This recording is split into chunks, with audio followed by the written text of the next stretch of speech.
ചങ്കള എന്താ വർത്താനൊക്കെ സുഖല്ലേ? എങ്ങനെയുണ്ട്? വേൾഡ് കപ്പ് അടിപൊളിയല്ലേ? ഉഷാറല്ലേ? പിന്നെ ഫ്ലക്സ് ഒക്കെ ചീന്തി കളിക്കല്ലേടാ, എന്താണ് നിങ്ങൾ ഇങ്ങനെ? അതൊക്കെ മോശമല്ലേ? നമ്മൾ ഈ മക്കള് 10 റുപ്യ 50 റുപ്യ 100 റുപ്യ ഒക്കെ പിരിവിട്ടിട്ടുണ്ടാക്കിയിട്ട് ഫ്ലക്സ് ഒക്കെ വെച്ചിട്ട് അതൊക്കെ ചീന്തി കളയാന്ന് പറഞ്ഞാൽ അത് മോശമല്ലേ? അത് ചെയ്യരുതിട്ട്. ആരും ഒരാളുടെ ഫ്ലക്സ് ഒരാളും ചീന്തി കളയരുത്. ഇത് രാഷ്ട്രീയമൊന്നുമല്ലല്ലോ, അതല്ലെങ്കിൽ വേറെ ഒന്നുമില്ലല്ലോ. നമ്മൾ നാളെ നേരം വെളുത്താലും കാണേണ്ട ആളുകളല്ലേ. ഈ ഫ്ലെക്സിലിരിക്കുന്ന ആളുകൾക്ക് ചിലപ്പോൾ അറിഞ്ഞോളന്നില്ല ഇങ്ങനെ കേരളം എന്നൊരു സംസ്ഥാനം ഉണ്ട് എന്നുള്ളത്. സത്യം ഞാൻ പറയണത്. നമ്മൾ ആർക്ക് വേണ്ടിയിട്ടാണ് ഇങ്ങനെ തമ്മിൽ തല്ലുകൂടുന്നത്, വഴക്കൂടുന്നത്, ചീന്തി കളയണത്? ലോകം മൊത്തമുള്ള ആളുകൾ അംഗീകരിക്കുന്ന ഒരു കളിയാണ് ഫുട്ബോൾ.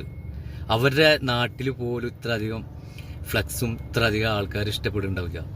അതിനെക്കാട്ടും കൂടുതൽ നമ്മളെ കേരളത്തിലുള്ള ആളുകൾ ഇഷ്ടപ്പെടുന്നുണ്ട്. നമ്മളതൊന്നും ചെയ്യരുത് കേട്ടാ. നമ്മൾ എൻജോയ് ചെയ്ത് ജീവിക്കുക, അടിപൊളിയായിട്ട് പോവുക. ആരെങ്കിലൊക്കെ ഒരാൾ ജയിക്കും. ആര് ജയിച്ചാലും നമ്മൾ നാളെ പണിക്ക് പോകണം. അതിലൊരു സംശയമില്ല. ശരിയല്ലേ? പിന്നെ എന്തിനാണ് നമ്മളിങ്ങനെ തമ്മിൽ ഇരുന്നിട്ട് ഇങ്ങനെ മറ്റവൻ്റെ ഫ്ലക്സ് കയറിയിട്ടും ചെയ്തിട്ടൊക്കെ നിൽക്കുന്നത്? ചെയ്യല്ലടാ ട്ടാ. Okay, by.